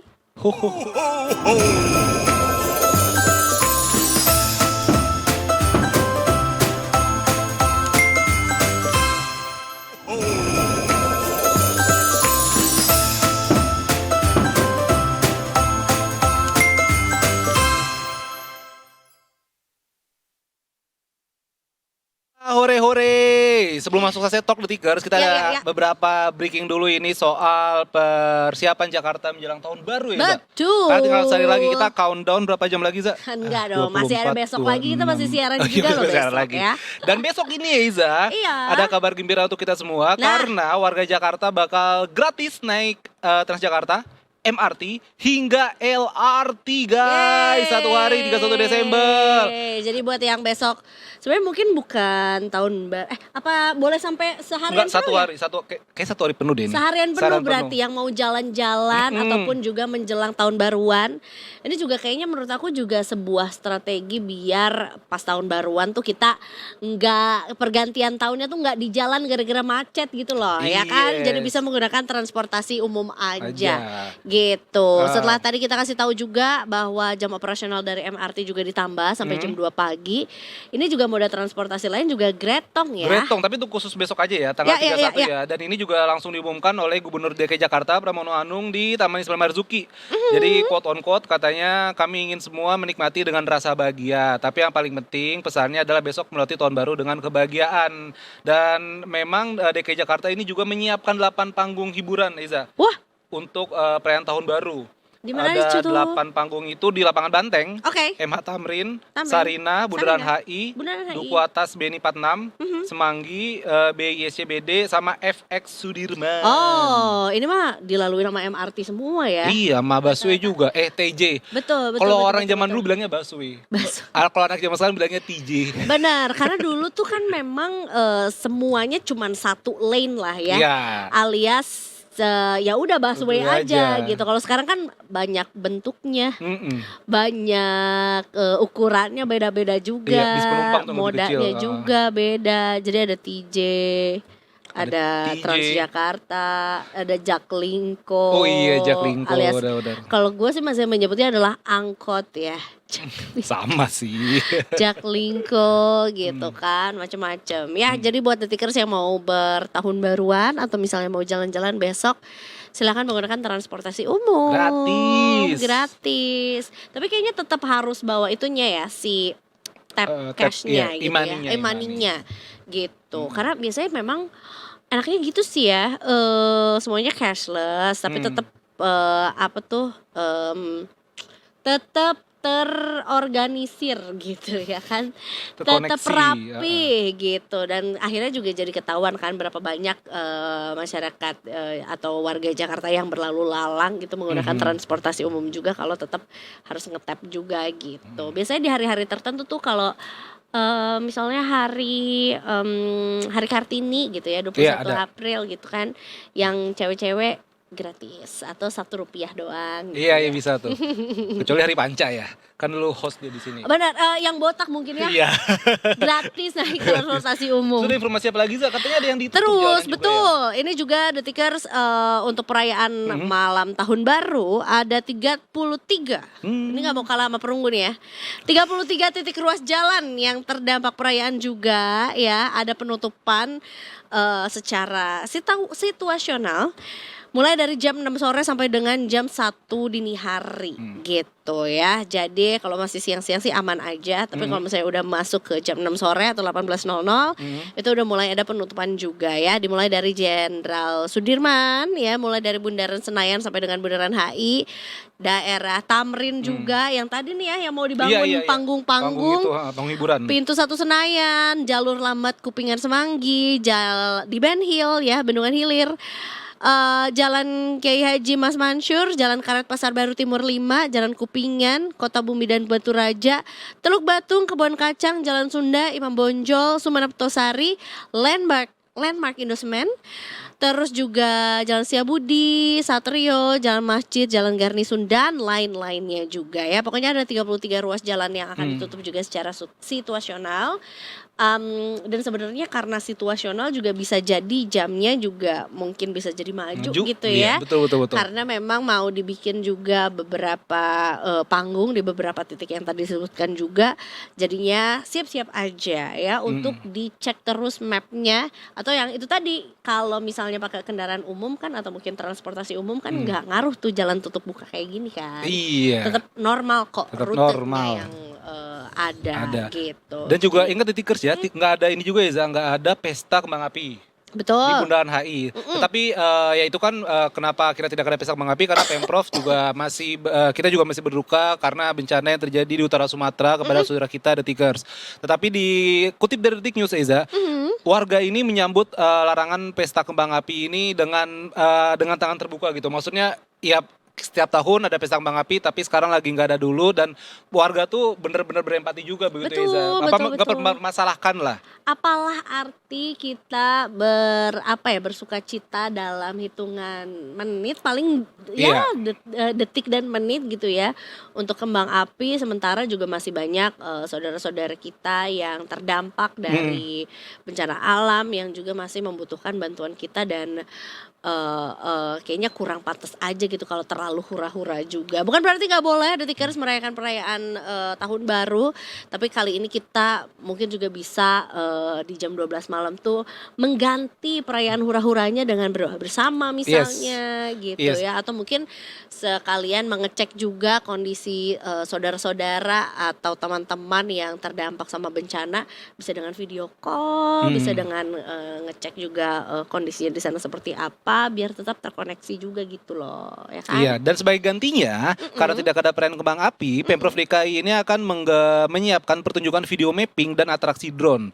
Dan menurut Gubernur Jakarta Pramono Anung, beliau menyampaikan bahwa nanti ada video mapping dari drone dengan tema Sumatera sebagai bentuk perhatian dan empati kami terhadap musibah yang terjadi di sejumlah daerah. Sebagai informasi, Pemprov DKI Jakarta juga akan segera menerbitkan surat edaran terkait larangan kembang api saat tahun baru di Tikers. Pemprov juga mengimbau masyarakat agar tidak menyalakan petasan atau kembang api secara mandiri demi menjaga keamanan dan suasana yang kondusif. Dan kabarnya juga emang mau ada ini loh, mau ada kayak doa bersama gitu untuk korban-korban di utara Sumatera juga. Ya tetap kita merayakan momen yang terjadi setahun sekali, tapi kita juga tetap mengingat dan juga mendoakan saudara-saudara kita yang ada di utara Sumatera dan juga daerah lainnya yang sedang terkena bencana The Tikers. Itu dia ya. Yes. Ya namanya kita juga udah dewasa ya. Kita nggak perlu sesuatu yang harus terlalu hura-hura banget, terlalu lebih banyak mudorotnya. Mantap. Keren. Jamaah. Memberikan manfaat gitu. Oke The Tikers, habis ini janji kita tadi Eza, Sunset Talk. Ya kan, betul. Kita Sunset Talk, kita nanti kedatangan seorang penyintas diabetes, ada Lila Shiva yang di usia muda sudah terkena diabetes di usia 29 tahun, tetapi darinya kita bisa belajar dan juga kita bisa lebih memperhatikan pola hidup. Itu dia, penting banget nih sekarang ya. Ya udah kalau gitu kita break dulu sejenak ya, karena kita mau pindah juga kursinya ke belakang juga ya. Jangan kemana-mana, tentunya masih di Detik Sore. Gak cuma hore-hore.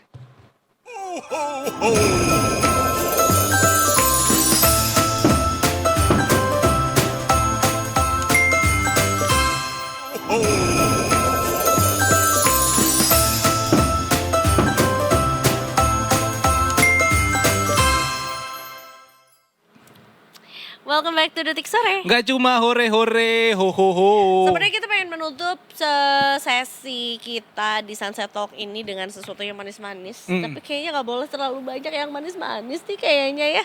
Ya gue cabut aja deh kalau gitu. Aduh. Kan nggak terlalu boleh banyak yang Kalau kamu nggak pemanis buatan ya. Aspartam bahan dan kimia. sejenisnya juga. Ini sebenarnya agak apa ya? Maksudnya sebuah reminder juga buat kita. Kalau gue tuh suka ngerasa kayak aku ada pemakan segala ya. Jadi nggak bisa nentuin gue tuh sweet tooth ataupun lebih suka yang savory apa segala macam. Karena gue literally apapun dimakan gitu ya. Nah ketika baca kisah dari satu sosok cewek cantik ini ya kan, malah gue jadi kayak, duh apa jangan-jangan sebenarnya nggak semua hal itu yang enak-enak tuh harus kita nikmatin gitu ya. Betul sih, betul Iza. Kalau kata-kata mutiara dari komik Kung Fu Boy zaman dulu, nggak tuh ada. Jadi si Chin Mi tuh lawannya gue lupa siapa. Terus habis itu pokoknya lawannya tuh bilang gini, penyakit masuk lewat mulut, bencana muncul dari mulut. Jadi memang ya maksudnya kan segala macam penyakit tuh ya kita yang konsumsi kan begitu. Keren banget gue hari ini. Keren. Lu baca komik doang. Kita ngobrol sama Lila Syifa, seorang penyintas diabetes ya, yang juga mau bercerita soal kisah hidupnya juga. Syifa, selamat sore. Selamat sore Syifa, apa kabar hari ini? Kabar baik. Kabar baik. Ya kan, ini pengennya adalah ceritain soal yang seru-seru, yang manis-manis aja gitu ya. Tapi memang kita harus belajar dari kisah kamu sih kayaknya juga ya, bahwa perlu diakui bahwa sekarang ngomongin diabetes tuh bukan penyakit oma opa, ini tuh sesuatu yang bisa terjadi di usia muda juga ya Chef ya. Betul. Iya, mungkin boleh bercerita dulu dari Syifa, backgroundnya apa, terus kemudian juga apa yang kamu rasakan sampai akhirnya bisa menjadi seorang penyintas diabetes juga Chef. Oke, baik.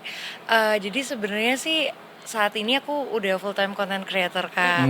Cuman memang sebelumnya aku sempet full time ngantor juga kayak anak-anak muda yang lain ya, kita sambil konten, sambil ngantor. Terus juga banyak lah kegiatannya setiap harinya gitu.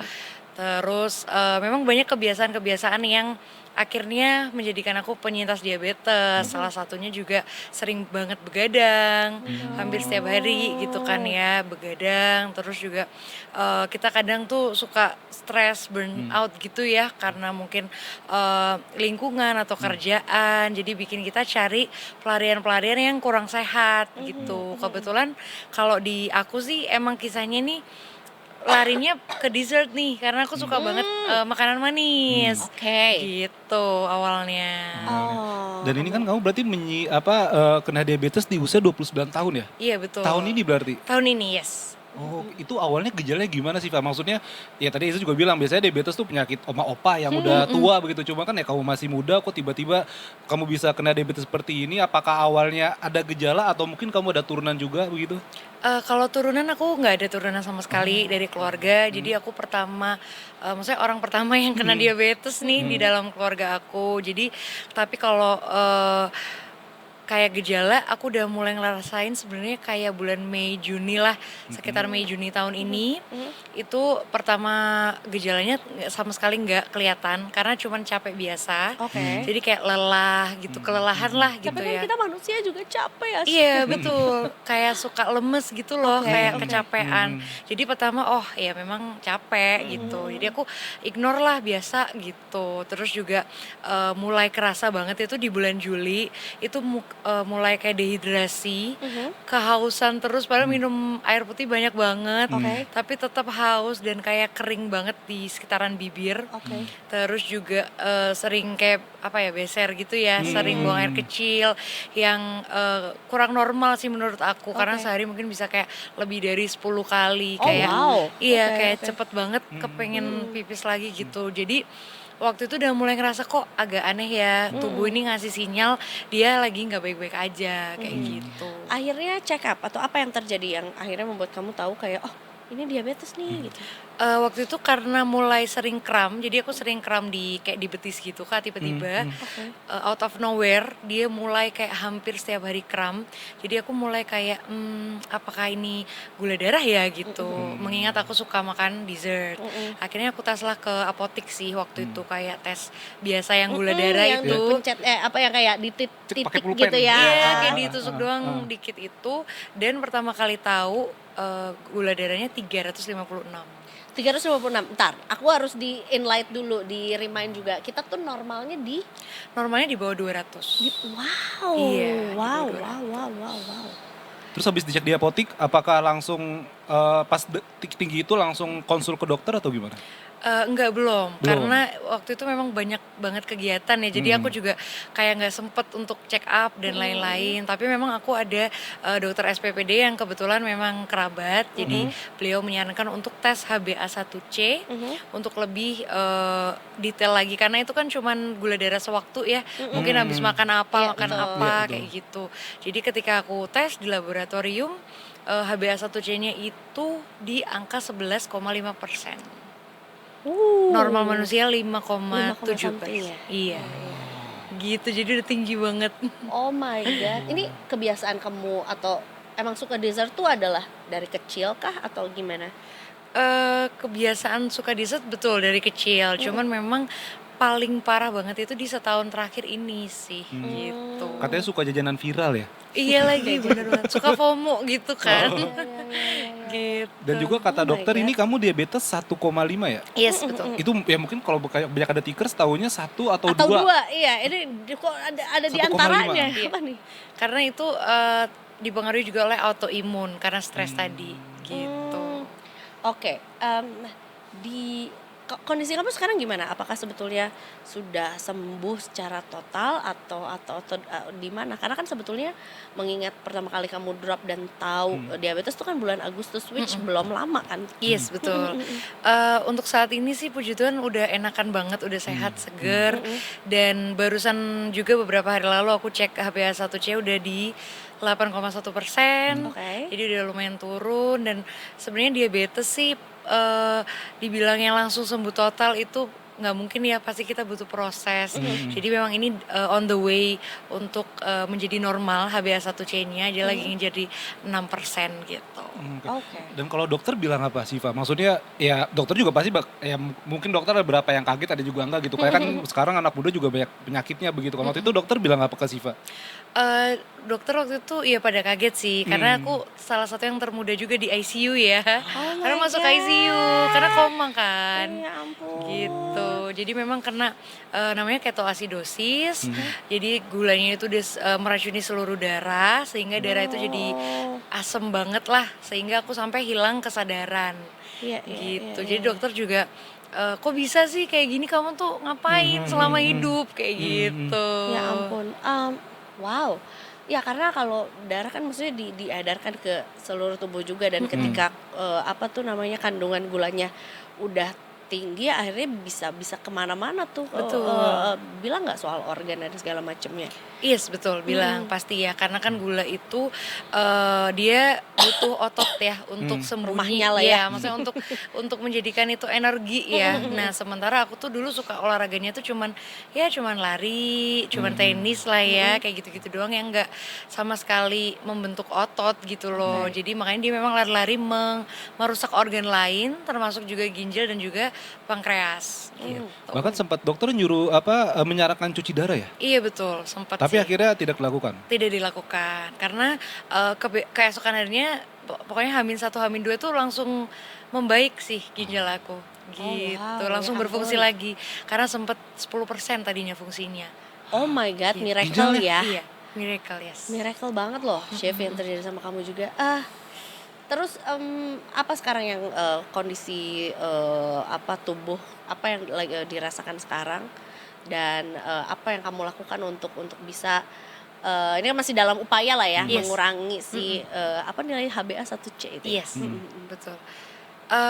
Pastinya sih yang dirasakan sekarang lebih enteng badannya, karena kan udah nggak konsumsi, maksudnya gula-gula yang olahan itu aku udah nggak konsumsi, tapi misal kayak dari buah masih kadang lah aku konsumsi. Cuman karena udah nggak sama sekali nasi putih juga aku nggak, jadi emang badan lebih enteng, lebih seger, dan nggak gampang capek, nggak gampang ngantuk gitu. Gitu sih. Dan gejala-gejala yang kamu rasain dulu kayak kram, terus aus itu udah mulai hilang juga berarti? Udah nggak ada sih. Iya udah nggak ada. Tapi berat gak sih Siva? Maksudnya ya kamu suka dessert gitu ya. Aku juga suka minum yang manis-manis gitu. Ketika sehari gak minum manis tuh kayak ada yang kurang iya, gitu ya. bahkan gampang emosi juga. Jadi kayak wah gampang meledak lah begitu. Ada kesulitan seperti itu gak sih ketika harus menyetop gula nih? Sebenarnya kalau dibilang ya kadang sih kepengen ya, pasti kita kangen lah ya pengen, apalagi semua juga FYP-nya isinya makanan manis-manis terus. Cuman jujur dengan tanpa gula olahan itu, aku jadi lebih apa ya, moodnya tuh lebih stabil sih Kak sekarang. Jadi udah nggak se-craving dulu gitu. Jadi kayak kangen aja sih, tapi ya udah gitu biasa aja. Karena nggak tahu ya, gue nggak tahu secara medis atau secara saintifiknya kayak apa, tapi badan kita makin sering dikasih yang enak-enak nih gula gitu ya, malah ada kayak ada zat adiktifnya gitu lah. Makin banyak kita sering konsumsi tuh besoknya tuh pasti nagih lebih banyak lagi juga gitu ya. Makin craving. Gitu. Apa yang berarti harus dihindarin sama Detikers?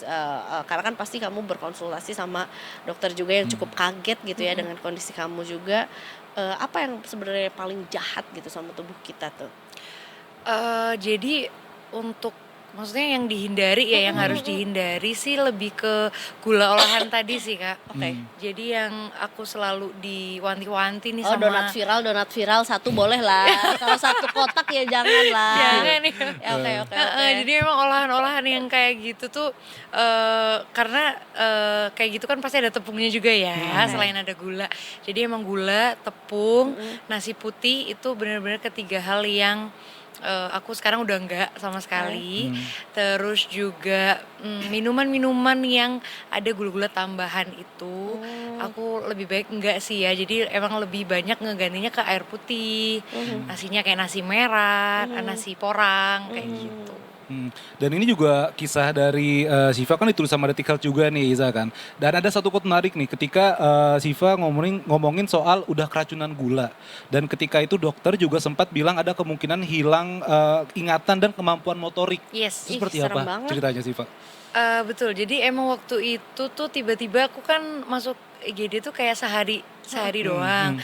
Terus besokannya emang langsung kayak hilang aja kesadaran, katanya aku ngeracau gitu, kayak ngomong yang gak jelas lah pokoknya. Jadi orang-orang memang udah panik, kenapa gitu. Terus memang dokter bilang ini udah kehilangan kesadaran, jadi harus masuk ICU.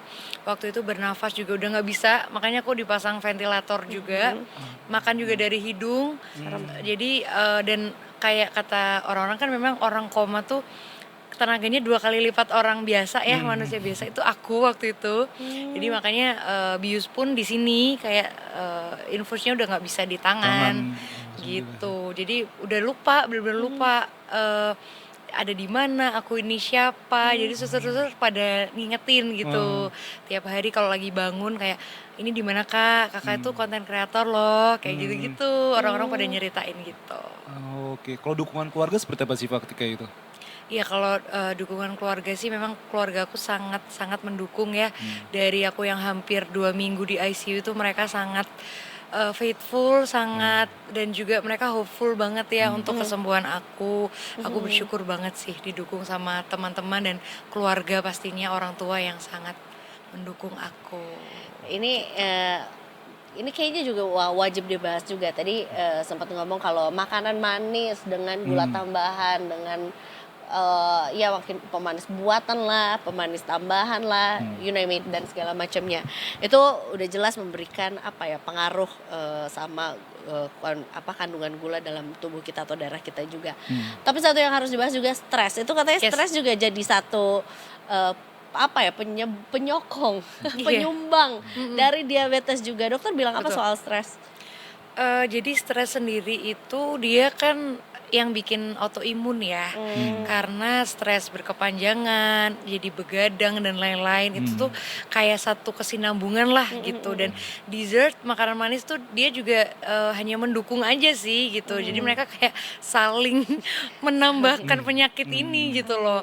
Jadi emang penting banget sih mengelola pikiran, mengelola stres, karena dari stres sendiri itu bisa kita melakukan hal-hal yang kurang baik itu tadi gitu, dengan mencari pelarian-pelarian yang tidak sehat gitu. Iya sih. Tapi mau gimana ya ketika maksudnya umur-umur menjelang ke 30 atau 30 awal adalah umur yang lagi mengejar karir gitu ya, lagi ketemu hobi baru Lagi di misalnya. peak, ya kan lagi di puncak iya banget kan, gitu. mungkin di PIK enggak ya, bukan ya? Iya.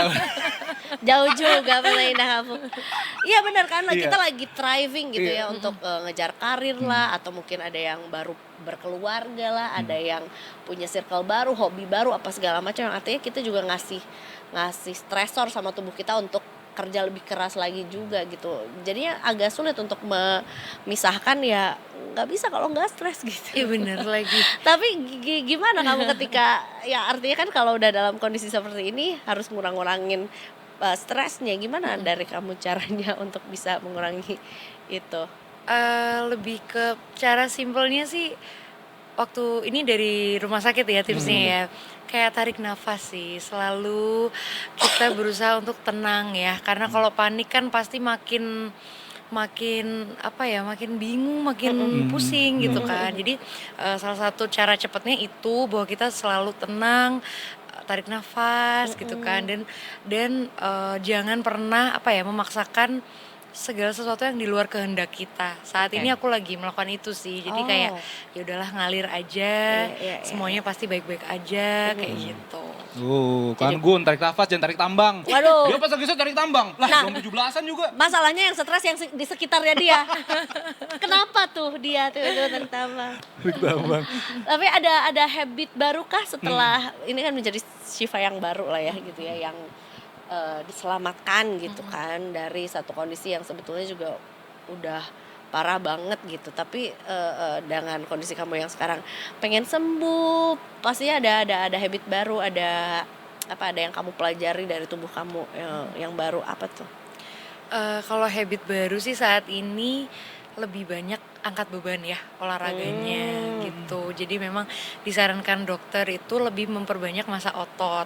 Tapi kardio aku masih sih kadang gitu, tapi emang lebih fokusnya ke angkat beban. Kan dulu suka takut ya, kayak aduh takut nanti jadi keker gitu kan. Ternyata enggak, bukan jadi keker, tapi memang kita harus meningkatkan massa otot untuk gula itu jadi energi nanti kalau kita konsumsi gitu. Betul.